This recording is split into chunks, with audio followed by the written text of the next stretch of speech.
Nouvelle saison, nouvelle donne. Premier vainqueur, Nico Rosberg a semblé intouchable au volant de sa Mercedes, mais a-t-il gagné sans forcer? Les images de sa victoire dans le film de la course. Abandon de Vettel au 5e tour, Ricciardo sur le podium avant d'être disqualifié. Était-ce un week-end si noir qu'il y paraît pour Red Bull? Pas de miracle pour Lotus, abandon de Grosjean et Maldonado qui illustrent le retard pris cet hiver par l'écurie anglaise. Alors a-t-elle les moyens de rebondir? Pour répondre à ces questions, nos spécialistes Laurent Dupin, journaliste Canal+, sur les Grands Prix, Thibault Larue, journaliste Sport Auto, et deux anciens pilotes de Formule 1, Jérôme D'Ambrosio et Paul Belmondo. Bonsoir à tous et bienvenue dans les spécialistes F1. Bonsoir messieurs, bienvenue. Avant de revenir sur le Grand Prix d'Australie, place tout de suite au programme qui vous attend ce soir juste après notre émission. Vous retrouverez l'excellent 5e numéro du magazine d'Astrid Bar, Enquête de foot, à 20h45 sur Canal+ Sport. Mais avant cela, avant de découvrir le film de la course, on va revenir sur l'une des images fortes de ce week-end, de cette ouverture de championnat. C'est évidemment la pole position de Lewis Hamilton. Ça se passait pendant la séance de qualification samedi. On écoute l'ovation du public lors de la performance de Daniel Ricciardo.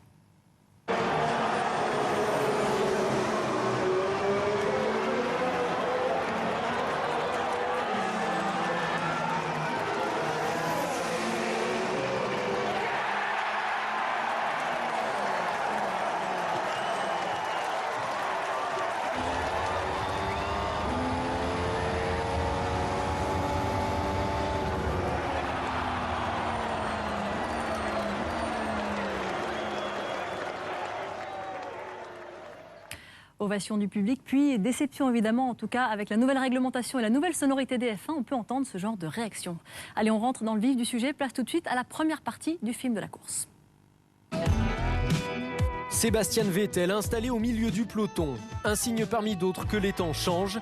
Le quadruple champion du monde seulement 12e sur la grille, pendant que de jeunes insolents jouent les premiers rôles. Son équipier Daniel Ricciardo, 2e pour sa première avec Red Bull. Kevin Magnussen, 4e pour sa première en Formule 1. De la nouveauté et des valeurs sûres, pole position pour Lewis Hamilton.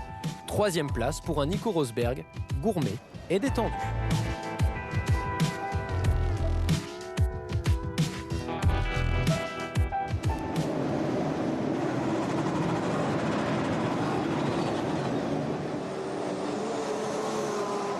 Dès le tour de formation, une voiture incapable de démarrer, la Marussia de Max Chilton, reste scotchée. L'Anglais partira de la voie des stands. Le premier départ de cette nouvelle ère semble bien incertain. Engine stop. I'm on the green stop. Et il y a un problème sur cette grille de départ, on s'y attendait, nouveau tour de chauffe. Quand je suis arrivé sur la grille, le moteur s'est éteint, donc j'ai dû partir des stands, on n'arrivait pas à démarrer la voiture, donc on a dû retourner au box. Et ensuite, on a dû attendre 6 ou 8 tours, je ne sais pas exactement. Donc ensuite, la course était juste ruinée. Les Marussia rejoignent Romain Grosjean au bout de la voie des stands. Le pilote Lotus, lui aussi en difficulté avec une voiture pas assez testée cet hiver. Pour ces trois-là, l'objectif sera de rouler. Les autres se préparent à la première course de leur saison.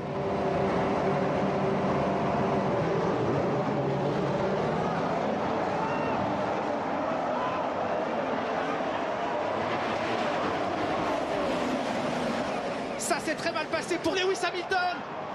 Alors que derrière une Caterham est venue percuter la Williams, et c'est Nico Rosberg qui est en tête dans ce Grand Prix. Et Magnussen qui a failli partir en tête à queue justement sur ce départ.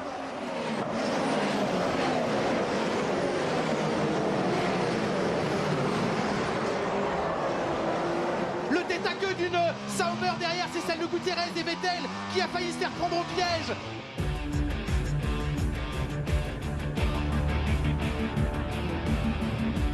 First that was crazy.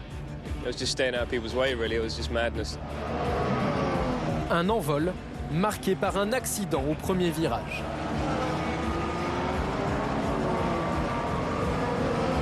Lancé à pleine vitesse, Kamui Kobayashi éjecte Felipe Massa de la piste. Grand retour en F1 raté pour le japonais. Sorry guys, really sorry. Sorry guys.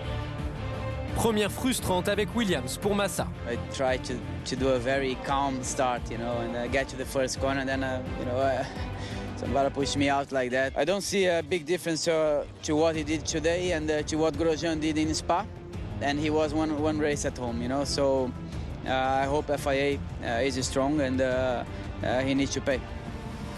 En tête, Lewis Hamilton s'est lui effondré, déposé par un Nico Rosberg aérien, doublé ensuite par Daniel Ricciardo au premier virage.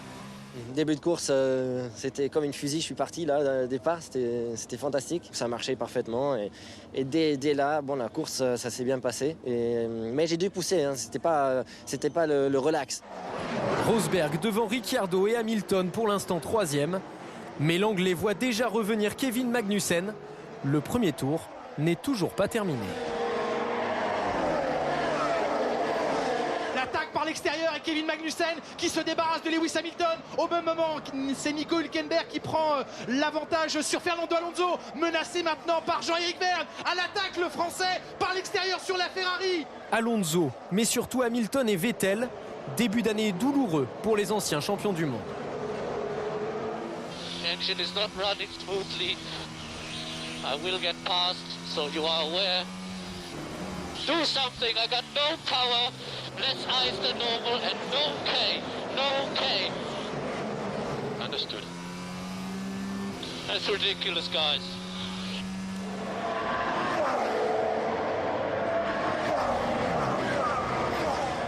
Don't seem to have any power. Copy that, Lewis. That's the issue we are seeing. That's the issue we are seeing. We are discussing it here. Okay, Lewis. So confirm box, box, box, box, box, box. We are going to retire.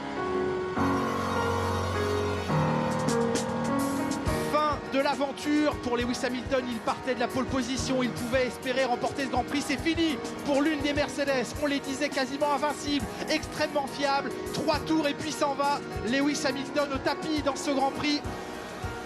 Yeah, it looks like luck is going to be a huge player this year. I lost power at the start, and then they asked me to retire. So I'm quite relaxed. It is what it is. It's been a long week. I'm looking forward to having some good food tonight, and I hope that I'm just going to go and support the team. Hopefully, we'll get some points today. Dans la foulée, Sébastien Vettel doit à son tour s'arrêter au stand. Sébastien, in the gauge, please. Stop in the pit box, Sébastien, and engine off. Stop in the pit box and engine off. We think there's an issue with the IC. There's no point carrying on. For some reason, it looks like we lost a couple of cylinders, lost power, and when you lose power, then you cannot charge the whole system, and then you lose even more power. So everything is linked, and yeah, it's frustrating, but it's a long year, so we are working very hard to make sure that it doesn't happen again. 5 tours, 2 champions du monde déjà hors course. Pour l'instant, le nouveau règlement ne déçoit pas. Les rôles sont déjà redistribués. Un sujet d'Étienne Pidoué. Vous l'avez vu, la F1 est rentrée dans une nouvelle ère le week-end dernier. Nouvelle sonorité aussi, ça a beaucoup fait parler, beaucoup de bruit ou pas. On a voulu s'amuser à comparer le départ de l'année dernière, en 2013, à Melbourne, et celui de cette année. On écoute.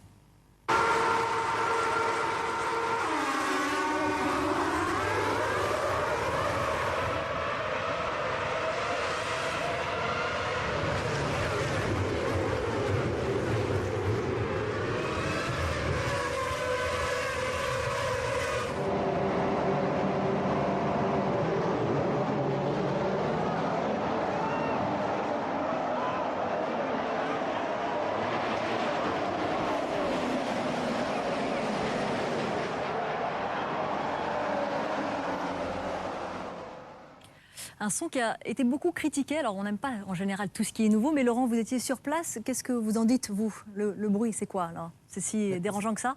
C'est pas dérangeant, c'est différent. C'est beaucoup moins strident, beaucoup moins agressif. Avant, en fait, on pouvait pas aller sur un Grand Prix sans mettre des bouchons dans les oreilles. C'était insupportable. Aujourd'hui, sans bouchons, on peut être en tribune et regarder passer les voitures. On sent quand même de la puissance. Le son est plus rock. C'est pas détestable, mais c'est différent. Voilà. Jérôme, est-ce qu'on perd l'âme de la F1? Non, moi je pense pas. Je pense que la F1 évolue. On n'est plus au XXe siècle.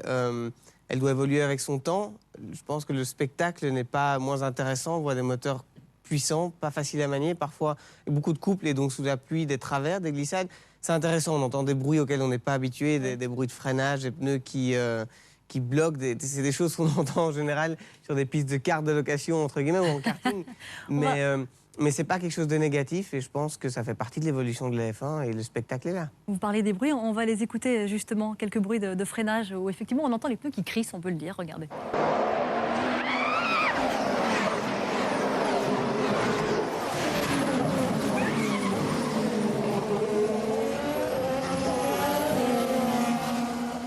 Oui, on aurait presque dit une femme qui criait au début, c'est des bruits auxquels on n'est plus du tout habitué. Alors certains des acteurs principaux de la Formule 1 critiquent par contre ce bruit, évidemment. Bernie Ecclestone, le grand patron de la F1, mais également Jenson Button. On va lire quelques lignes qu'ils ont écrites. Alors, Sébastien Vettel, lui, il dit que ça ressemble il a l'impression de conduire un aspirateur. C'est quand même pas très sympa. Peut-être pas les louanges du nouveau moteur. Et puis Bernie Ecclestone, lui, dit « Nous devons voir s'il y a un moyen de faire sonner ces F1 comme il se doit. Nous ne pouvons pas attendre la fin de la saison. » Thibaut. Non, mais Ecclestone, ça ne l'a pas gêné en 83 d'être champion du monde avec Brabham, avec un 4 cylindres qui faisait encore moins de bruit. Jérôme vient de le dire, il faut que ça évolue, on ne va pas revenir à chaque fois en arrière. Oui, un V6 est moins sympa qu'un V8, qui était moins sympa qu'un V10, qui était moins sympa que le V12 Matra, qui était moins sympa que les V16 d'Auto-Union avant-guerre. On peut remonter jusqu'à Bénure à ce moment-là. Ça doit changer. Il y a déjà eu des 6 cylindres. Je ne vois pas pourquoi cette année... On connaît qu'avec Ecclestone, depuis le début de ce projet de règlement en 2010, il avait toujours dit ça ne va pas marcher, ça ne fera pas du bon bruit. Il a toujours été contre. Donc au moins, il est constant là-dessus. Le son, vous en parliez, Laurent, vous dites que vous n'avez pas besoin de mettre des bouchons et pourtant, au niveau des décibels, on n'est pas très loin des V8. Oui, c'est ça, parce qu'on en fait tout un fromage et on a fait un petit tableau avec les décibels. Alors, le seuil d'explosion des tympans, où là, vous êtes un petit peu en danger, c'est 160 décibels. Le V8, c'était 145. Un décollage d'avion, c'est 140. Et notre V6 de Formule 1, 134. Je pense que les constructeurs ont un petit peu triché. Je pense que la différence est un peu plus importante que 11 décibels. Le seuil de souffrance physique est à 130 et un concert de rock, c'est 110. Donc voilà, effectivement, c'est pas un V10, mais c'est pas non plus un aspirateur. Je crois que Vettel, il aurait mieux fait de se taire. C'était drôle, moi je trouvais. Paul, vous avez été déçu par le bruit ? Non, pas spécialement. Ce qui est intéressant, c'est ce qu'a dit Romain Grosjean, en fait. C'est que c'est plus à l'intérieur des voitures que ça pose un problème, parce qu'en fait, ils entendent beaucoup moins le bruit du moteur, et c'est plus compliqué au niveau des changements des rapports. Donc il a dit qu'il a été un petit peu perturbé par ça. En plus, ils ont 8 rapports aujourd'hui, donc voilà, il fallait s'habituer un petit peu plus pour le nombre de changements, pour les changer. Il fallait plus les changer uniquement qu'au bruit et bien regarder les LED. Donc voilà, ils vont s'y habituer. Laurent, vous avez analysé quelques départs justement en caméra embarquée. Les départs des principaux pilotes qui étaient sur les 2 premières lignes. Donc on a Hamilton en pole, Ricciardo 2 et Rosberg derrière. Et Rosberg qui décolle parfaitement, qui s'insère entre ses 2 adversaires de la première ligne. Regardez, après à peine 2 secondes, il est déjà à la hauteur de Ricciardo. Pourtant, son départ n'est pas fantastique parce que Magnussen était pas loin derrière. Rosberg a juste fait un départ très propre, efficace. Hamilton, une trajectoire qui a moins oscillé, il allait plus droit. Pourtant, il est dépassé. Alors au départ, ça va, regardez les LED. Il passe normalement ses vitesses. Et puis là, en 5e, il va seulement à la moitié des LED. Il ne va pas complètement à fond. On est pourtant loin du panneau 100 mètres là, qui clignote. Et il lève déjà le pied. Et finalement, pas assez agressif sur son freinage, peut-être en manque de vitesse. Il se fait passer par Ricciardo. Pourtant, Ricciardo, lui, regardez, l'écart avec Hamilton au départ. Et Hamilton, là, s'envole d'une demi-voiture. Il y a une voiture complète, puis beaucoup plus. Rosberg qui s'engouffre. Ricciardo s'est complètement raté au début, mais lui, il va à fond de 5e. Il va même passer la 6e. Et il arrive plus vite qu'Hamilton. Et il arrive donc à s'insérer, prendre la 2e place. Donc un envol plutôt raté et finalement logique pour les voitures à moteur Renault qui n'ont quasiment pas fait de simulation de départ pendant l'hiver. Mais après, dans la mise en vitesse, c'était un peu mieux. Et il est passé devant Hamilton. Hamilton, il lui manquait déjà un cylindre, donc ça s'explique aussi. C'était une première pour les départs, effectivement. Merci Laurent. Dans quelques instants, on se retrouve après la pub pour évidemment revenir sur la 2e partie du film de la course. On parlera également d'un Nico Rosberg étincelant au volant de sa Mercedes. Une victoire sans forcer, on s'est posé la question. Le week-end mitigé des Red Bull, un champion du monde au tapis, mais une monoplace qui marche, pas si noire que ça, ce week-end australien. Et puis Lotus, les noirs et or, ont-elles les ressources nécessaires pour rebondir après les débuts aussi compliqués? On revient sur cela juste après la pub, à tout de suite.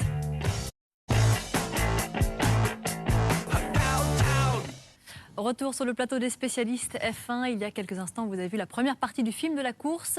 Hamilton et Vettel venaient d'abandonner et Valtteri Bottas, le pilote Williams, était en train de remonter et de faire une excellente course. On regarde tout de suite cela dans la 2e partie de ce film. Étienne Pidou. Et on se retrouve au 7e tour avec ce classement. Nico Rosberg en tête de la course, Daniel Ricciardo à 4 secondes 5, Kevin Magnussen sur le podium provisoire, Nico Hülkenberg est 4e, Fernando Alonso 5e, Kimi Raikkonen 7e. Mais attention parce que Kimi Raikkonen est maintenant menacé par Valtteri Bottas au volant de la Williams Mercedes. Valtteri Bottas, parti 15e, désormais 8e. Le Finlandais à l'attaque avec une Williams très compétitive.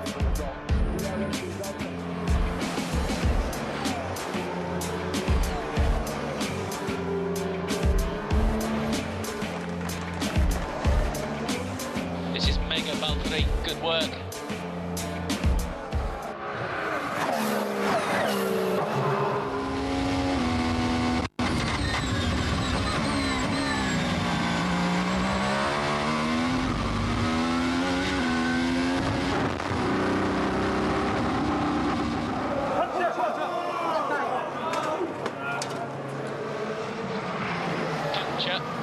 So box, so puncture button, box.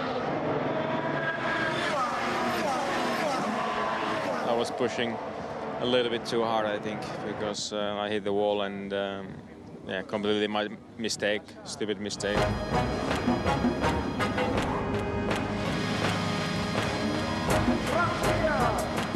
Je ne serais pas surpris que la safety car rentre en piste Le problème est ce morceau de jambe parce qu'il peut être sur une partie de la trajectoire dans un virage à l'aveugle. Et oui, safety car en piste.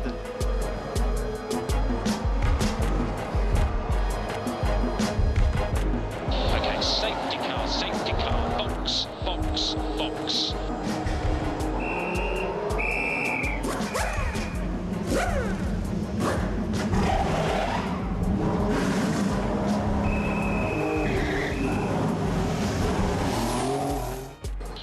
Nobody stayed out, everybody pitted.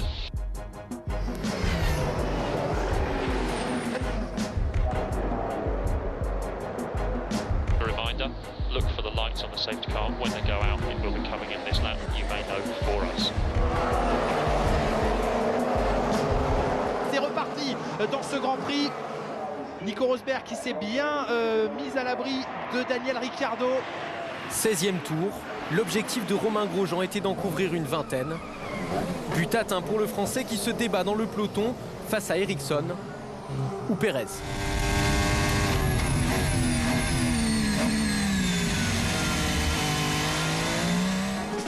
Mais l'animateur de la course reste Valtteri Bottas.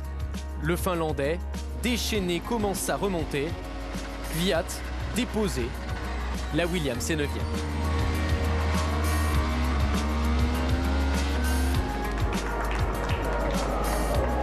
Derrière, les abandons s'enchaînent. Stop the car, engine oil, pressure. Stop the car, stop it. Stop the car, stop the car, stop the car, please past us. Peu importe pour Bottas, qui attaque cette fois la Ferrari de Raikkonen pour la 5e place.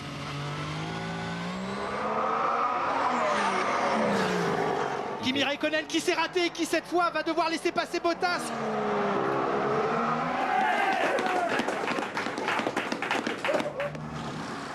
Alors qu'Alonso est au stand, il était 4e. A-t-il attendu trop longtemps lui aussi? Button est passé et a fait la bonne opération en s'arrêtant plusieurs tours avant Alonso. Alonso menacé par Hülkenberg qui va l'attaquer par l'extérieur. Est-ce que c'est le moment de donner toute la puissance du moteur Mercedes? Non, ça ne suffit pas. Button 4e, Alonso 5e. Devant, le trio Rosberg, Ricciardo, Magnussen reste intouchable. Après 45 tours, Romain Grosjean doit lui renoncer. Dernier des 7 abandons de la journée. Stop the car, please, stop the car. We lost MSG UK, we lost MSG UK. Ce matin, j'ai demandé 15-20 tours, on en a fait plus que le double. Donc voilà, on a appris beaucoup de choses, je pense. On sait un petit peu ce qu'il va falloir qu'on travaille sur nos voitures en termes de châssis. On sait qu'en moteur, il y a des choses qu'il faut faire mieux par rapport à... J'ai croisé quelques Mercedes en piste, voilà. Donc c'est plutôt positif. Valtteri Bottas, lui, double toujours. Jean-Éric Vergne cède à son tour. J'ai essayé vraiment d'avoir une bonne ligne pour avoir la meilleure sortie possible. Donc voilà, à essayer de vouloir en faire un peu trop, j'ai mis une roue dans l'herbe. En fin de course, le Finlandais de Williams chip aussi la 6e place à Hülkenberg. P6. I mean, it's a lot of points compared to last year, so that's very good for us. Bottas, espoir de ce début de saison. Devant lui, Kevin Magnussen joue les révélations. Première course, premier podium pour le prodige de chez McLaren, jamais en danger depuis le départ. Le petit Kevin qui a délivré incroyablement ce week-end, il a fait vraiment un week-end parfait, une course brillante et il est sur le podium pour sa première course en F1, c'est vraiment top. It feels great. I'm so happy and so proud. It just feels so unreal. Côté français, Jean-Éric Vergne se classe 9e.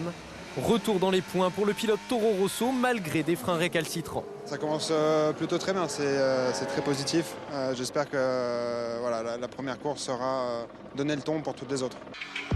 Mais celui qui change de dimension ce week-end, c'est Nico Rosberg. Premier Grand Prix de la saison 2014, victoire de Nico Rosberg, victoire de Mercedes. Après une course maîtrisée, l'Allemand s'affirme comme un postulant au titre de champion du monde. Come on, guys, brilliant stuff. Brilliant. What a car you gave me. What a car, unbelievable. J'ai jamais eu ça, hein, et c'est un sentiment, c'est le spectacle. Hein, c'est trop bien de savoir, je sors et tac, si je fais un bon truc, je gagne. C'est vraiment bien. Non? Pas? L'Australien Ricciardo disqualifié après l'arrivée pour un problème de débit d'essence sur sa Red Bull. Rosberg s'impose finalement devant Magnussen et Button. Un trio qui annonce peut-être un changement de domination cette saison. Et oui, peut-être un changement de domination. En attendant, c'est bien Nico Rosberg qui détient la première place du classement du championnat du monde. On y jette un œil d'ailleurs. 25 points d'avance donc sur ses poursuivants, les pilotes McLaren, Magnussen et Button. Fernando Alonso est 4e. Et puis on retrouve notre premier Français, Jean-Éric Vergne, à la 8e position. Il faudra aller très loin, remonter très loin dans le classement pour retrouver Sébastien Vettel, le quadruple champion du monde, qui a vécu un premier Grand Prix difficile, on l'a vu. En tout cas, une belle entrée en matière pour Nico Rosberg, qui a gagné avec la manière. Est-ce qu'il a forcé Nico Rosberg? C'est la question qu'on s'est posée. Il y a une image qui vous a marqué, Paul, c'était juste avant le début du Grand Prix. Il était très détendu. Oui, il est détendu, il est dans la peau du pilote qui est vraiment en confiance. Il a fait des très bons essais hivernaux. Là, on le voit, voilà, il fait coucou au public. Il mange des pommes de terre avant le départ. Ouais, il mange ses petites pommes de terre, voilà, donc il mange ses petits sucres lents avant d'attaquer la course. Il est en confiance. Il est très serein. Il est très serein et on le voit aussi dans ses déclarations après course. Il est très sûr de lui. Il a une très bonne voiture, voilà, donc les choses s'annoncent bien pour lui. Maintenant, attention, petit bémol, ce qui est arrivé à Hamilton peut lui arriver aussi. Donc voilà, mais lui, en tout cas, voilà. L'hiver s'est bien passé, sa voiture est apparemment plus facile à conduire que les autres et il l'exploite parfaitement. Il était tellement serein qu'il a déclaré comprendre ce que vivait Sébastien Vettel l'année dernière en dominant autant. Jérôme, est-ce que ce sont des mots très forts qui en disent long sur l'état de sérénité dans lequel il se trouve? Moi, je pense que, comme l'a dit Paul, il faut simplement regarder les images, il ne faut même pas l'écouter parler. On l'observe et on voit qu'il est très relax, il est serein. Oui. Il sait qu'il a la voiture pour gagner. Je pense qu'ils l'ont montré. Il fait une course où je pense qu'il attaque à certains moments, mais il n'a jamais vraiment été inquiété, oui. Au vu des chronos et vu qu'il fait son meilleur tour vraiment très tôt dans la course, je pense qu'il n'a pas vraiment attaqué, en tout cas dans la deuxième moitié, autant que ce qu'il pouvait attaquer. Donc ils sont sur deux, ils maîtrisent la situation. Maintenant, comme on l'a dit, problème technique, ça peut arriver aussi à lui. Et Red Bull a fait aussi un bon Grand Prix. On voit avec vous, Thibaut, justement les meilleurs temps en course. Il en a aligné quelques-uns, Nico Rosberg. Voilà, les séquences de meilleurs tours en course sur le début de course, elles sont quasiment toutes l'œuvre de Nico Rosberg jusqu'au, donc voilà, 1,37, 1,37. Ensuite, Ricciardo Magnussen, un petit Valtteri Bottas qui fait un 34,9. Et on arrive au meilleur tour en course, donc 1,32, 478 au 19e tour. Là, qu'est-ce qui se passe? Message radio. On lui dit objectif 3 dixièmes, c'est-à-dire qu'on lui interdit d'aller plus vite. Il se cale à 3 dixièmes jusqu'à la fin de la course. Il pouvait aller beaucoup plus vite. On peut même le dire, la Mercedes a dominé plus que la Red Bull ne l'avait jamais fait, sauf peut-être à Singapour l'année dernière, quand Vettel met 2 secondes au tour à tout le monde. Pas de conclusion hâtive, il reste encore beaucoup de Grands Prix, on verra ça. En tout cas, cette magnifique performance a été contrebalancée par la contre-performance de Lewis Hamilton, son équipier qui, dès les premiers essais libres, a eu un problème moteur. Ça, c'était l'énorme surprise, parce qu'on savait qu'il y aurait des problèmes de fiabilité pour tout le monde. On se disait, Mercedes, ils seront protégés de ça, ils avaient été tellement parfaits pendant les essais hivernaux. Et dès le premier tour, Hamilton qui se retrouve à pied vendredi matin, en fait, un petit problème électronique, un capteur. Et ça ne l'a pas empêché d'avoir la pole le lendemain. Et puis pendant la course, donc il s'arrête très vite. En fait, ils ont reconnu dès le tour de mise en grille, même pas le tour de chauffe, le tour de mise en grille, ils avaient découvert que le moteur thermique tournait sur seulement 5 cylindres. Ils avaient espéré que peut-être une petite bidouille, un petit bug électronique et que ça serait réglé. Et en fait, non. Donc, il finit très tôt son Grand Prix. Il y avait quand même eu 17 drapeaux rouges pour Mercedes en essai privé. Moi, ça ne m'a pas beaucoup surpris que la Mercedes abandonne. Ils avaient tellement de tours, ils avaient fait des simulations de course, des RRS. Sur 6 simulations de course. Beaucoup de drapeaux rouges parce qu'ils ont beaucoup plus roulé. Mais ils ont fini que 2 simulations de course sur 6 à Jerez et à Bahreïn. Toto Wolff l'a dit. Certains n'en ont pas fait des simulations. Il l'a dit le vendredi devant les médias anglais qui n'arrêtaient pas de demander à Lewis: ah, tu vas être champion du monde depuis le temps que tu attends ça. Toto Wolff a coupé la conversation. Il a dit on a démarré 6 simulations de course, on a fini 2, on n'est pas les favoris. Bon, ça promet quand même un beau duel. Thibaut, vous avez analysé justement les résultats de Lewis Hamilton et Nico Rosberg. Voilà, parce que mine de rien, ça va faire la 2e saison qu'ils sont ensemble. Et il y a une petite tendance qui est en train de se dessiner. C'est Nico Rosberg, mine de rien, sans faire de bruit. Il en est déjà 3 victoires contre 1 pour Hamilton. Hamilton, plus rapide, on le sait, c'est pas nouveau. 6 pole positions contre 3. Podium égalité. Rosberg vient de passer ce week-end au nombre de points devant. Meilleur tour en course, un chacun. Est-ce que ce ne serait pas en train de devenir un leader naturel de l'écurie Mercedes? Il faut se poser la question. Paul, votre point de vue là-dessus? Je pense qu'il est trop tôt pour dire qu'il va être le leader naturel. Ce qui est sûr, et je l'espère, c'est qu'il va y avoir une vraie bagarre entre ces 2 pilotes, en tout cas dans les prochaines courses, en attendant que les autres équipes soient plus performantes. Mais je crois qu'il y a 2 très bons pilotes qui vont très vite. Hamilton l'a prouvé un peu plus en qualif, mais en course, il ne faut pas l'oublier, là, il n'a pas eu de chance. On ne peut pas dire que Rosberg a battu Hamilton à la régulière. Il avait eu sa dose l'année dernière, Rosberg, quand même. Il avait cassé 3 fois, sinon il finissait devant au championnat. On va dire que c'est la chance qui se retourne et il l'a un petit peu mérité quand même. Rosberg, il se sent fort parce que finalement, il fait au moins jeu égal avec Hamilton, voire il le bat. Il a battu Schumacher pendant 3 ans. Oui. C'est plus du tout le fils à papa qui est là que pour son nom, quoi. Il est en train de prouver qu'il peut jouer une autre dimension. Voilà, ce qui est important, c'est qu'en tout cas, la bonne nouvelle pour Rosberg, c'est qu'on a amené un champion du monde, on a amené un pilote qui est reconnu partout pour être un des meilleurs avec Alonso, et il arrive à faire un jeu égal. Ça, c'est important et ça, c'est bien pour lui. Alors Laurent, vous l'avez rencontré, Nico Rosberg, au Grand Prix d'Australie, avant la course. Vous l'avez titillé un peu justement au sujet de cette rivalité. On l'écoute. Pour les médias anglais, le favori du championnat, c'est pas Mercedes, c'est Hamilton. Est-ce que vous êtes vexé qu'ils pensent qu'Hamilton a plus de chance que vous? Je ne suis pas tout à fait d'accord avec ça, j'ai entendu autrement aussi. Mais non, je ne suis pas vexé. Si quelqu'un pense ça, c'est parfaitement OK. Et en avant gagnant. Hein. Il a été un peu gêné par votre question, non, Laurent? Il ne savait pas tellement quoi répondre, on dirait. Peut-être un peu surpris. Et puis finalement, il est très bon pour parler de lui ou de la Formule 1 en général. Les questions sur Hamilton, ça l'énerve, comme les questions sur son père, il a répondu tellement souvent. Donc j'avais été moi un peu gêné par les médias britanniques qui, comme disait Thibaut, n'arrêtaient pas de dire allez oui, ça fait 6 ans que tu attends un titre. Sauf que juste après, il est resté avec les médias allemands. J'ai fait un petit peu d'allemand, mais je me souviens de 2 ou 3 mots où ils lui ont posé les mêmes questions. C'est toi le meilleur, tu es plus intelligent. Là aussi, il a calmé le jeu en disant c'est pas très sympa de dire je suis plus intelligent qu'Hamilton. Heureusement, Hamilton était parti, mais c'est pour ça que je pense qu'il est un petit peu surpris. Alors, même performance et contre-performance pour l'équipe Red Bull, l'équipe championne du monde en titre, évidemment, puisqu'on a vu l'abandon de Sébastien Vettel lors du résumé de la course. Ça commence très mal pour le pilote champion du monde en titre, Jérôme. Très, très mal. On a vu, je pense, à plusieurs moments, déjà en qualif, il réagit très mal par rapport à son élimination en Q2. On va faire un geste de la main directement au premier virage. On entend dans ces messages radio, Hamilton doit abandonner, Vettel doit abandonner. Il y a 2 réactions complètement différentes des 2 pilotes. Donc je pense qu'il n'a pas été, il est plus habitué à être dans des situations comme celle dans laquelle il est pour le moment. Ça fait 4 ans qu'il a une voiture qui domine. C'est pas dire que c'est un moins bon pilote ou quoi que ce soit. C'est simplement le fait qu'il faut se remettre dans des conditions où on ne va pas toujours sur un week-end pour gagner, on va pour essayer de faire évoluer la voiture. Il n'a jamais connu ça. Parce oui, c'est ça, il n'a jamais connu la malchance. Rosso, il apprenait, c'était sa première année, il avait quand même gagné une course. Et après, chez Red Bull, même quand il n'a pas été champion, il était 2e du championnat. Donc il n'a jamais appris à perdre. Enfin, là, il faut apprendre à ne pas avoir les mêmes chevaux que les autres. Avouez que c'est énervant. Jérôme, je vous enlève 100 chevaux. Je pense que vous n'allez pas dire merci pour le boulot, les gars. C'est normal qu'il soit énervé. On en reparlera de ça, Thibaut, absolument. Mais en tout cas, c'est une fin de série pour Sébastien Vettel. Voilà. Il est resté, on a assez parlé de ces séries l'année dernière. On a fait plein de chiffres dans cette émission sur ces séries. Eh ben, elles sont toutes terminées. Voilà. Donc ceux qui ne l'aiment pas peuvent être soulagés. 9 victoires de site, c'est terminé. 11 podiums, c'est terminé. 13 courses avec au moins un tour en tête, c'est terminé. 11 qualifications en première ligne, c'est terminé. 27 qualifs en Q3, c'est terminé. Et il y a même un jeune russe qui lui a piqué le record, on en parlera à la fin. Week-end catastrophique.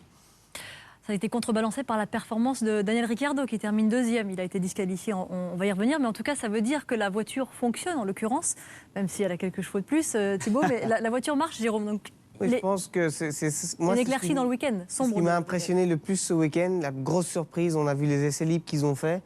Ils arrivent, ils font un podium, alors il y a la polémique, effectivement, ils ont été disqualifiés et tout ça. Je pense que ça n'enlève pas tout à fait la performance de Ricciardo. Ça veut dire qu'ils ont quand même une capacité de réaction par rapport à une situation qui est extrêmement élevée, extrêmement importante. Ça veut dire qu'on peut voir une évolution et c'est pour ça, pour moi, qu'ils ont fait un bon week-end et qu'il faut attendre, voir comment va se dérouler cette saison parce qu'ils peuvent revenir dedans et ils peuvent finir en bleu de canon. Absolument, joie de courte durée, on le voit Daniel Ricciardo, premier Australien sur un podium au Grand Prix d'Australie, donc c'était une performance extraordinaire qui prouvait aussi que la Red Bull marchait, c'était plein d'espoir pour la saison 2014, mais il y a débat, mon cher Thibaut. Là, je vous sollicite. Débat parce qu'il a été disqualifié. Tout à fait. Alors, c'est un petit peu compliqué à expliquer, mais il faut dire que le règlement limite la puissance des moteurs, ça a toujours été le cas. Dans les années 80, c'était la pression de suralimentation, là, c'est le débit d'essence. Alors, les gens disent, ça ne change rien. Si, ça change beaucoup, parce que le débit d'essence, c'est de la puissance. Donc, le débit est fixé à 100 kg par heure avec une petite marge de manœuvre de 3 grammes. Et ben, il les a dépassés tout le week-end. On va les mettre à l'image, ça ne nous dit rien. Magnifique pièce, 25,95 € chez Pierre Bellemare. Très belle pièce. Eh bien, vendredi, Mercedes et Red Bull dépassent la limite. La FIA prévient Mercedes et Red Bull. Mercedes change son système. Ils baissent le réglage.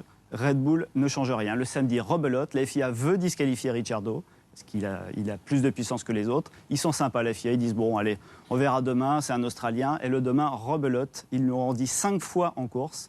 C'est incompréhensible que Red Bull n'ait pas changé ce réglage. Il faut le dire aux gens, il avait plus de puissance que les autres, on ne pouvait pas ne pas le disqualifier.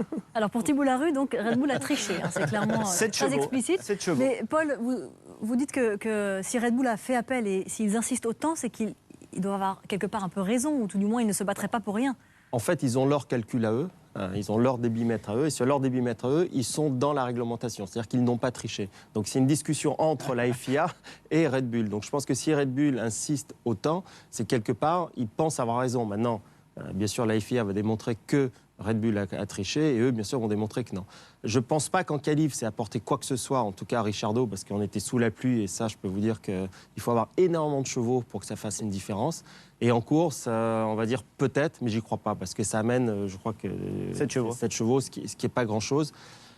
Tout à fait, c'est pas... Donc Paul, Red Bull a le droit de faire son règlement. Non, il peut faire une voiture à 685 kg et dire la balance de la FIA ne marche pas. C'est pas pareil. Je prends ma propre balance. Non, ça ne marche pas comme ça. C'est pas pareil. Parce que mais s'il y a eu un doute, ça veut dire que ça n'a pas été assez bien défini non plus. Voilà. Et sincèrement, je pense que si Red Bull n'avait pas de doute du tout, ils préfèrent étouffer l'affaire tout de suite, ils n'auraient rien dit et on passe tout de suite à la prochaine course et on essaie de la gagner. Pas l'arbitre. Voilà.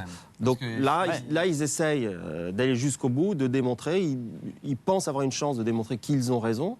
On verra et ça se peut, ils ont tort. Et puis le week-end prochain, peut-être ils seront là. Mais je crois qu'on est sur une nouvelle réglementation. On est dans le début. Il y a eu des problèmes. Il y a eu déjà des problèmes avec ce système de la FIA, que ce soit pendant les essais hivernaux ou que ce soit ici pendant la course et pendant les essais de la course. Donc c'est normal que Red Bull n'ait pas entièrement confiance dans le système et ils disent qu'eux, ils ont raison. Ils ont peut-être tort. Il y a des erreurs, les autres le respectent. Oui, Mercedes, ils ont changé leur réglage et ils sont descendus. Vous êtes en Formule 1, n'oubliez pas. En Formule 1, on lit le règlement. Et il y a des tricheurs. Et on optimise chez Red Bull. On optimise le règlement au maximum et je peux vous dire que la Mercedes a certainement optimisé au maximum le règlement. Aussi, il ne faut pas oublier une chose, Mercedes avait la possibilité, parce qu'ils ont de la marge, et ils se sont dit ça ne vaut pas le coup de jouer avec le feu, donc pour eux, ce n'était pas tellement un problème de le faire. Peut-être Red Bull n'est pas dans la même situation et sont restés à la limite de la limite. Bon, le verdict est dans quelques semaines, le verdict plus d'un mois, je pense. Malheureusement, ça va traîner un petit moment. On parlait du poids. On se souvient aussi à une époque où les voitures allaient chercher toutes les gommes sur tout l'extérieur de la piste pour remonter la hauteur de caisse ou pour tout simplement alourdir la voiture. Donc la Formule 1, ça a toujours été ça. C'est toujours être ric-rac avec le règlement. C'est incompréhensible quand même de ne pas réagir quand pendant la course, la FIA leur dit vous dépassez, changez quelque chose et de persister avec un petit brin d'arrogance finalement en disant non, on a raison, on n'écoute pas l'arbitre. Jérôme, rapidement sur la question. Pour moi, c'est plus, je suis un peu Paul, je pense que c'est une question d'interprétation d'une information. Red Bull pense avoir une information qui est correcte, les FIA ont leur information, et donc voilà, c'est simple. Je ne pense pas qu'il y a de tricherie volontaire, comme c'est des gros mots qu'on utilise, mais simplement le fait que Red Bull est convaincu qu'eux sont dans la légalité, Et s'ils n'avaient pas quelque chose en main, je pense qu'ils ne pousseraient pas le bouchon, on va dire, si loin que ça, comme a dit Paul. Ils sont sûrs de pouvoir aller défendre leur cas devant le tribunal. C'est ce qu'ils vont faire. On verra dans un mois qui aura raison. S'ils obtiennent gain de cause. Pour rester dans les nouvelles réglementations 2014, on parle de la consommation aussi. Elle n'a pas fait débat, puisque c'est réglementé à 100 kg pour la course. Ça se traduit dans les conversations radio, du coup, qui sont très axées sur la question. On écoute. So Esteban, so far fuel consumption okay, fuel consumption okay. How are we looking on fuel? I think we've done pretty well. Yeah, Jensen, you've been doing a great job and obviously saving more now. So there will be a little bit more to do towards the end, but we're looking good. We can attack on the restart. Okay, you do not need to save fuel. Hit the beeps. You do not need to save fuel. Hit the beeps. Okay, Daniel, you are doing a good job. Fuel is good. Fuel is good. You're doing a good job. Okay, Daniel, we need to keep up the pace. Magnussen is saving fuel. He will try again later. Keep up the pace. Pull away from him. Et oui, ça parle consommation et ça n'a pas plu à notre consultant Jacques Villeneuve. On l'écoute. Attendez à plus avec les stratégies d'essence, mais je crois que le problème des stratégies d'essence, c'est que les équipes connaissent l'utilisation d'essence et télécommendent aux pilotes quoi faire. Et donc, on ne voit pas des pilotes qui auront peut-être trop attaqué en début, qui n'ont plus d'essence en fin de course. Donc, il faudrait peut-être changer ça, de donner plus de contrôle aux pilotes. On avait l'impression d'une course d'endurance. Pour quelle raison ? Parce que ça manque de vivacité, tout simplement, mais tout simplement parce que les pilotes sont en constante économie de carburant. Paul, je vous vois sourire et vous avez connu justement les courses d'endurance avec ces problèmes de consommation, aux 24 heures du Mans notamment. Oui, j'ai connu ça à l'époque où on avait justement une allocation limitée d'essence pour faire toute la course. Et contrairement à ce que dit Jacques, vous devez attaquer beaucoup plus quand vous avez justement une limitation d'essence parce que vous devez compenser dans les virages et sur l'attaque sur la piste. Donc à partir de là, il n'y a pas d'économie, il y a toujours d'attaque dans les voitures. Et ça me paraît impossible de ne pas avoir un contrôle non plus par les stands de la consommation des voitures. Autrement, les pilotes vont tomber en panne et ça va être la catastrophe. On n'est qu'à la première course. Mais oui. Il faut laisser le temps à tout ça se mettre en place. Attendons un petit peu. Moi, je trouve que c'est l'inverse. On n'a pas beaucoup parlé d'essence. Il faut quand même se rendre compte que c'est une révolution. C'est le circuit le plus dur, le deuxième plus dur de la saison en consommation. Ils ont 100 kg d'essence. Dans les années 80, ils avaient plus de 220 litres et ils tombaient en panne d'essence à la fin de la course. Là, c'est quand même une technologie incroyable. Et si vous regardez les chronos, le Grand Prix a duré 2 minutes de plus que l'année dernière, avec 4 tours sur safety car en 2 minutes. Et un tour en moins. Et un tour en moins. Oui, du coup, ça compense. Oui, mais le Grand Prix de cette année s'est couru plus rapidement que l'année dernière. Pour moi, le facteur essence est bien plus intéressant que le facteur pneu, qui a détruit les 3 quarts des courses de l'année dernière. C'est le nouveau nerf de la guerre maintenant. Les pneus avaient détruit les 3 quarts des courses l'année dernière. On se retrouvait à 4 secondes des chronos. Aujourd'hui, l'essence, c'est 3 dixièmes sur un tour. 4 secondes de pneus, 3 dixièmes, je préfère la F1 d'aujourd'hui. Ah, carrément, c'est pas au prix du spectacle. Jérôme, votre point de vue là-dessus, parce que c'est vrai que c'était presque une course d'attente finalement, plus que le rythme qui a baissé. Il y a toujours, alors en F1, il y a toujours un moment de la gestion. Ça fait partie de la course. L'année dernière, il y a eu un peu de gestion pneumatique. Parfois, il y avait de la gestion d'essence aussi. On n'en parlait pas, mais parfois, on a un peu limite au niveau de... Parce que le poids est tellement important qu'on a toujours essayé de jouer au minimum avec l'essence. Ça m'est arrivé, moi, quand j'ai roulé pour Marussia ou même une fois pour Lotus, où on dit à un moment, en fin de course, il faut que tu économises l'essence. Donc ça fait partie de la course. Ça n'enlève pas l'attaque d'un pilote ou quoi que ce soit, parce que c'est simplement un bouton qui tourne sur le volant, qui va un peu diminuer la puissance, mais ça ne change pas sa façon de piloter. Donc il peut toujours attaquer, freiner tard et accélérer. Donc moi, je pense que ça fait partie de la course et c'est pas... Ce n'est pas dû à la consommation. Non, ça ne va pas changer. On a eu un beau spectacle, on a eu un beau Grand Prix. Absolument. Merci messieurs. On marque une pause dans cette émission. On se retrouve dans quelques instants. On reviendra sur l'équipe Lotus pour qui la saison n'a vraiment pas débuté sous les meilleurs auspices. On parlera également de Magnussen, Kvyat, Ricciardo. Retenez bien leur nom. On entendra parler de cette saison. Les jeunes ont-ils pris le pouvoir? Et puis on parlera évidemment de Ferrari, très discret depuis le début de la saison. Ils empochent malgré tout quelques points, mais ont-ils perdu de leur splendeur? Réponse dans quelques instants avec nos spécialistes.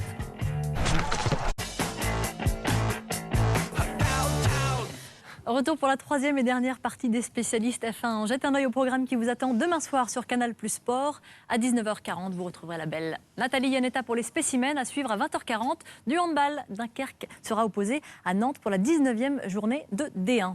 Allez, comme promis, on en vient à l'équipe des Noirs et Or. Lotus n'a engrangé aucun point pour ce premier Grand Prix. Ils n'ont pas beaucoup couvert de tours non plus. Sont-ils prêts à rebondir? Un sujet de Camille Chignac. 31e tour de course, abandon de Pastor Maldonado. 45e tour, abandon de Romain Grosjean. Aucun des pilotes Lotus n'a franchi la ligne d'arrivée dimanche. En cause, la fiabilité du nouveau moteur. Lotus, c'est assez simple. On a eu Malheureusement, 2 problèmes assez similaires qui sont une perte du ce qu'on appelle le moteur électrique, le K, qui récupère l'énergie au freinage. Les résultats du premier Grand Prix illustrent l'intersaison difficile de Lotus. Très en retard, l'écurie a dû faire l'impasse sur les premiers essais hivernaux à Jerez. En arrivant à Melbourne, les monoplaces ont déjà très peu roulé et en essai libre, le compteur ne s'améliore quasiment pas. Vendredi matin, Grosjean patiente beaucoup sans pouvoir prendre place dans la voiture. Son coéquipier, lui, finit par sortir des stands, mais a bien du mal à y rentrer. En essais libres 2 et 3, le pilote français enchaîne les déconvenus, suspension cassée, problème moteur et frustration grandissante. Okay, copy that. Les qualifications ne sont pas plus réjouissantes. Pastor Maldonado ne boucle pas un seul tour. Grosjean fait le dernier temps, mais tente de rester patient. C'est ultra frustrant et ultra dur pour tout le monde. Maintenant, il faut essayer de garder le positif à chaque fois qu'on est dehors en piste, ne serait-ce qu'un tour, voir ce qu'on peut améliorer. Dimanche, au moment de l'extinction des feux, les ambitions de Lotus sont modestes. Il faut rouler le plus possible. Alors, en atteignant un 45e tour inespéré, la monoplace du Français a dépassé les attentes de l'écurie. Ça sert à rien de se dire que le championnat est perdu maintenant ou qu'on n'a aucune chance de faire des choses bien. Donc, on va continuer de travailler, on va essayer de sortir un petit peu la tête de l'eau et une fois qu'on sera à ce niveau-là, de continuer de progresser. Romain Grosjean sait que Lotus a les moyens de rebondir, mais son équipe ne doit pas seulement résoudre ses problèmes, elle doit désormais se battre contre le temps. Et tout cela se traduit en chiffres, Laurent, on regarde ça avec vous. Sur le nombre de tours parcourus en essai libre, c'était assez catastrophique. Ils avaient déjà peu roulé en essai privé. Là, c'était 33 tours au total en essai libre, 16 pour Grosjean, 17 pour Maldonado. Des voitures tout le temps démontées. Et en qualif, en performance, 21e et 22e. Un meilleur tour en course, 5 secondes plus lent que l'année dernière pour Lotus, alors que les autres écuries n'ont perdu que 3 secondes. En fait, ce qui est terrible, c'est que non seulement cette voiture n'est pas fiable, mais en plus, elle ne va pas vite quand elle roule. Alors, si on essaie de voir quand même le positif à tout ça, ils ont quand même fait plus de tours et ils ont fait 45 tours de... Qu'est-ce qu'il y a, Thibaut? Vous n'êtes pas du tout d'accord avec moi? Je ne vois pas où vous voyez du positif. 45 tours engrangés, oui, c'est mieux que ce qu'ils avaient fait jusqu'à maintenant. C'est des tours à 5 secondes. C'est une voiture de location. Là. Oui, mais on cherche la fiabilité pour l'instant. Comment? Non, mais je ne vois pas du positif avoir une voiture, on le voit à l'écran, qui en entrée de virage survire et en entrée sous-vire. C'est une voiture qui a roulé. Elle a roulé. Voilà. Elle roule comme la Caterham. C'est quand même catastrophique. Ils ont gagné le Grand Prix l'année dernière et ils ont joué un moment le championnat l'année dernière. Moi, je vois absolument rien de positif ce week-end dans ce qu'a fait Lotus. Absolument rien. Jérôme, est-ce que vous voyez du positif dans tout ça et surtout, est-ce que vous pensez que Romain Grosjean aurait peut-être trop de poids sur les épaules aussi pour supporter l'équipe, les contre-performances? Je vais essayer d'être un peu plus constructif que Thibaut. Merci Jérôme. Je pense qu'il y a de l'amélioration parce qu'il y a un point où ils ont amélioré, ils ont fait plus de tours. Ils ont fait plus de tours et ça c'est important parce qu'en Formule 1, quand on ne roule pas, c'est en roulant qu'on arrive à emmagasiner des informations et qu'on peut à un moment trouver des voies de travail. Juger la voiture, moins élevé. Oui, mais juger la voiture en termes de performance maintenant, ils ne sont pas encore assez calés avec l'exploitation du moteur et tout ce qui va avec pour vraiment aller à fond et voir ce que peut faire la voiture. Je pense qu'ils n'en sont même pas à ce niveau-là pour l'instant. Donc je pense qu'il faut laisser un peu de temps à Lotus et on verra d'ici quelques courses où ils en seront. Enfin, la Caterham, elle n'a pas roulé autant et Kobayashi, il rentre en Q2. Donc le temps, il est le même pour tout le monde et le championnat du monde de Formule 1 a commencé il y a une semaine. Mais justement, c'est ça la vraie question. Est-ce qu'ils peuvent rebondir, Paul? Ça va être difficile. Je pense qu'ils peuvent rebondir. L'écurie a en tout cas les capacités techniques pour le faire. Ils ont un très bon moteur avec Renault qui est un bon motoriste. Donc il n'y a pas de raison qu'ils n'y arrivent pas. La seule chose, c'est que ça va prendre du temps parce qu'ils ont pris beaucoup de retard. C'est pas seulement les essais hivernaux, ils ont pris du retard. C'est avant ça. C'est-à-dire que tous les problèmes qu'il y a eu avec l'équipe à partir, on va dire, du dernier tiers de la saison, financier, les discussions, la perte des ingénieurs, la perte d'un très bon pilote avec Raikkonen, tout ça se paye aujourd'hui parce qu'il arrive maintenant. Maintenant, il n'y a aucune raison. Ils ont un bon pilote qui est Romain Grosjean. C'est une bonne équipe. Il faut leur faire confiance. Je reviens à ce que j'ai dit tout à l'heure. Ça n'est que la première course. Ça ne sera peut-être pas pour la Malaisie. Mais en tout cas, ils ont les capacités de revenir. Donc il faut y croire. Il faut leur donner en tout cas ce crédit-là. Alors malgré les excès d'humeur qu'on a entendus dans la radio de Romain Grosjean, Laurent, vous étiez sur place. Est-ce que vous avez senti qu'il était... Parce que dans les interviews, il est plutôt souriant et si ce n'est confiant, en tout cas un peu serein. En tout cas, oui, c'est le message qu'il veut faire passer. Il ne veut pas accabler son équipe parce qu'il a bien conscience que la situation est peut-être finalement plus noire qu'on l'imagine et que ça va vraiment être compliqué. Il s'énerve un peu à la radio, mais c'est vrai qu'en dehors, il est très positif. Finalement, j'ai plus de doutes concernant Pastor Maldonado qui, l'année dernière, avait balancé sur Williams en disant « on sabote ma voiture ».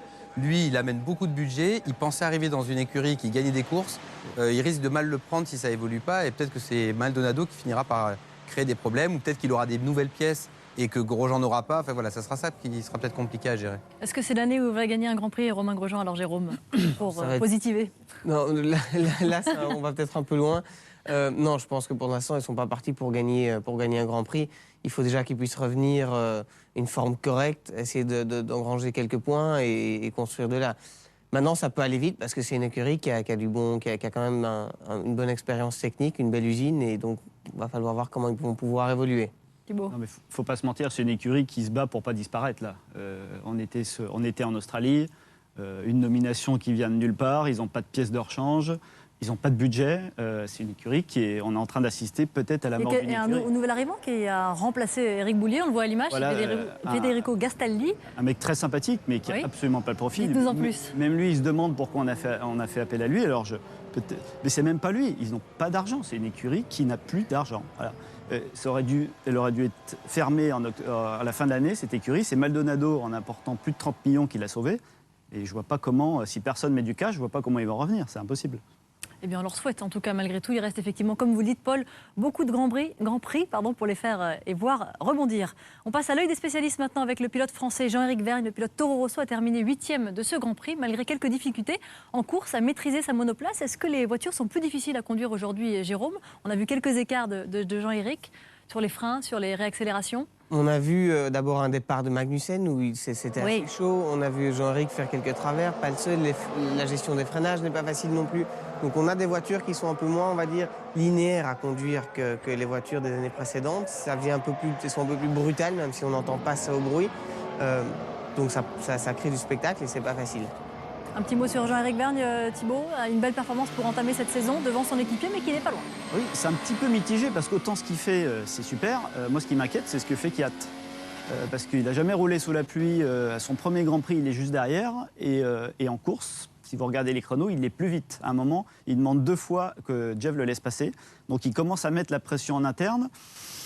Je trouve que Kvyat est un petit peu proche trop vite. Je ne sais pas ce qu'en pense Paul, mais ça m'inquiète un peu, moi. Paul, votre point de vue? Non, c'est vrai, il a été très vite. Et il ne va pas falloir ce que je disais l'année dernière. Kvyat peut être la mauvaise surprise pour Jean-Éric. Il n'a aucune pression en plus. Voilà, ça va l'obliger. Il n'y a rien de pire qu'un jeune pilote, pas très connu, qui vous met la pression comme ça. Donc il va falloir qu'il soit très costaud, mais bon, voilà, et là, il a fini devant et on verra ce qui se passe. Jean-Éric a changé. On l'a vu très positif tout le week-end. Fini le Jean-Éric de l'année dernière, le chat noir, j'ai pas de chance. Là, il a changé d'approche et avec cette attitude positive, pour l'instant, ça marche. En parlant de Daniel Kvyat, donc son équipier, est une bonne stat déjà, puisqu'il a déjà battu Monsieur Sébastien Vettel. Une stat qu'on avait du mal à voir sur le moment, tellement on ne s'y attendait pas. Il est devenu tout simplement le plus jeune pilote de l'histoire à entrer dans les points d'un Grand Prix, 19 ans et 324 jours. Il n'a pas battu notre ami Vettel de pas grand-chose, de quelques jours seulement, et Jaime Alguersuari, on l'avait oublié lui, qui à 20 ans et 12 jours était rentré dans les points. Et je pense que Kvyat, personne n'aurait parié que Vettel perde cette statistique. Un autre pilote qui a fait sensation véritablement ce week-end, c'est le pilote McLaren, Kevin Magnussen. On revoit avec vous son départ. Il est un peu limite. Oui, un peu olé, le départ de Kevin Magnussen. Donc 4e sur la grille. Et à cause du départ manqué de Ricciardo, il va choisir de passer au centre. Et peut-être surpris par le couple et la puissance, regardez cet énorme travers. Il se retrouve à 30 degrés par rapport à la trajectoire d'Alonso, par exemple, qui est juste derrière lui. Il arrive à se récupérer. Regardez les 2 traces de pneus qu'il a laissées, superbe. Donc vraiment du gros drift. En caméra embarquée, on se rend compte que c'est en 3e vitesse qu'il perd un peu le contrôle. Énorme contre-braquage. Là, il braque plus que dans n'importe quel virage de ce circuit. Là, c'est donc droit dans le mur. Il arrive à se récupérer. Il est à la limite de la ligne jaune. C'est vraiment tout juste. Ça aurait pu vraiment être un gros carambolage. À droite, Alonso arrive. Donc là, théoriquement, il doit perdre sa place. Et non, finalement, Magnussen, en étant à l'extérieur, réussit à retarder son freinage et conserver, c'est un peu miraculeux, mais sa 4e place. Et en fait, tout aurait pu s'arrêter dès le départ. On aurait dit ridicule, ce débutant, il n'était pas prêt, il fait n'importe quoi. Au final, il est sur le podium et c'est la grosse révélation. Et on peut pratiquement le comparer à Lewis Hamilton à ses débuts. Le mimétisme est parfait. Les 2 débutent chez McLaren à Melbourne, 4e sur la grille de départ, 3e à l'arrivée à la régulière, et puis finalement, avec la disqualification de Ricciardo, Magnussen fait 2e. comme Jacques Villeneuve. C'est en fait les 3 pilotes qui ont terminé sur le podium de leur premier Grand Prix. Comme Jacques Brabham aussi. Il y a seulement 7 pilotes qui ont réussi ça dans l'histoire, à terminer 2e à leur première course. La différence, c'est que Magnussen a fait très peu d'essais par rapport à ses autres pilotes. Jacques Villeneuve, il a fait plus de 30 000 km dans la Williams. Et Hamilton, pareil, on pouvait faire beaucoup d'essais à cette époque-là. Donc sa performance est vraiment très très bonne. En tout cas, équipier idéal de Jenson Button, le champion du monde 2009 chez McLaren, puisqu'il permet aux constructeurs de prendre la tête du championnat du monde des constructeurs avec 33 points devant Mercedes, Ferrari, Williams, plutôt en bonne forme ce week-end. Dites-moi tout, mon cher Thibaut. Ça fait un Français en tête du championnat du monde de Formule 1, Éric Bollier. Oui. Il faut le dire. Exactement, nouvelle fonction, bien sûr, qui a ramené les points et les podiums chez McLaren. On ne sait pas si c'est dû à lui, mais en tout cas, il était là, ça c'est sûr. On va parler maintenant de Williams, justement. Valtteri Bottas, le pilote, a fait sensation lui aussi. Pour le coup, les jeunes ont été vraiment très présents ce week-end en Australie. Il a fait un début de course assez extraordinaire, une belle remontée, puisqu'il a été non seulement déclassé, il a pris 5 places sur la grille, ensuite il a crevé, et à chaque fois, il remontait. Il a été surprenant, plus que l'an passé, Paul. Ça confirme les essais de la Williams de cet hiver, parce qu'on avait vu lui et Massa être très performants. Et là, en course, il fait vraiment une belle course. Et c'est dommage parce qu'il fait une petite faute au moment donné où il va rentrer vraiment dans le vif du sujet. Il est sauvé par sa jante qui déclenche le safety car. Et ensuite, de nouveau, il attaque. Donc, en tout cas, voilà, un pilote sympa, un attaquant. Et tant mieux pour la Formule 1 d'avoir des pilotes qui osent. Il a fait des beaux dépassements aussi pendant la course. Donc voilà, c'est par rapport à l'année dernière où... Lui, il avait de l'attaque pour le coup. Oui, puis l'année dernière, on était un petit peu déçus quand même. On nous attendait justement, Williams nous avait vendu Bottas comme étant un pilote fantastique, génial. Et c'est vrai qu'on était resté un petit peu, la voiture n'était pas bonne, un peu déçu. Et là, dès le premier Grand Prix... Troisième sous la pluie à Montréal quand même. Oui, mais bon, c'était pas mal. C'était une fois. Il n'avait pas la voiture. Ils ont déjà marqué 2 fois plus de points que l'année dernière, Williams. Ouais. Mais quand même, il rate une occasion parce que ça devait faire podium. Là, sur les 3-4 prochaines courses, il faut que Williams soit en gagne une, soit fasse des podiums parce qu'ils n'auront pas les moyens de progresser et d'évoluer. Donc, c'est quand même une occasion ratée, je pense. Un petit mot sur les Ferrari. On est obligé de parler du cheval cabré. Vous ne savez pas qui c'est, Thibaut? Je ne les ai pas vus. Ils étaient très discrets, effectivement, on peut le dire. On va regarder avec vous l'image de Kimi Räikkönen après les qualifications, lorsqu'il s'est sorti. Alors Kimi Räikkönen, je suis très inquiet pour lui parce qu'il a eu... Voilà, donc ça, c'est sa sortie de piste. Sa deuxième depuis le début de la saison après Bahreïn. Surtout son comportement. Il est seul chez Ferrari et regardez, voilà. Donc t'es gentil, pousse-toi. Il a fait ça tout le week-end. Son pauvre nouvel ingénieur, il a souffert le martyr. Il s'est fait engueuler sur la grille de départ. Il leur parle comme un chien. Je pense que Kimi, regardez là, il rentre à l'intérieur. Voilà, je toise tout le monde. Voilà. Déjà qu'affronter Alonso, ça va être dur. S'il traite tout le monde comme ça, il va se faire exploser par Fernando. Donc il faut qu'il joue un peu politique et qu'il soit plus sympathique. Parce que sinon, c'est pas possible. Première course, il pousse l'attaché de presse, il insulte son ingénieur. C'est pas possible. Et puis on va écouter, la radio justement de Kimi Räikkönen. C'est Kimi dans toute sa splendeur. You have to be more precise when you're telling me the switches. Okay. Même son ingénieur est laconique maintenant. Il a pris le pli. Lotus en a fait des t-shirts l'année dernière avec Leave Me Alone. Ferrari, ils ne feront pas des t-shirts avec ses insultes. Pour l'instant, il est soutenu. En tout cas, Domenicali dit la voiture ne lui convient pas, on doit faire beaucoup d'efforts pour l'aider à s'intégrer. Et puis, il est tout le temps à l'usine. Il est beaucoup plus professionnel que dans sa première période Ferrari.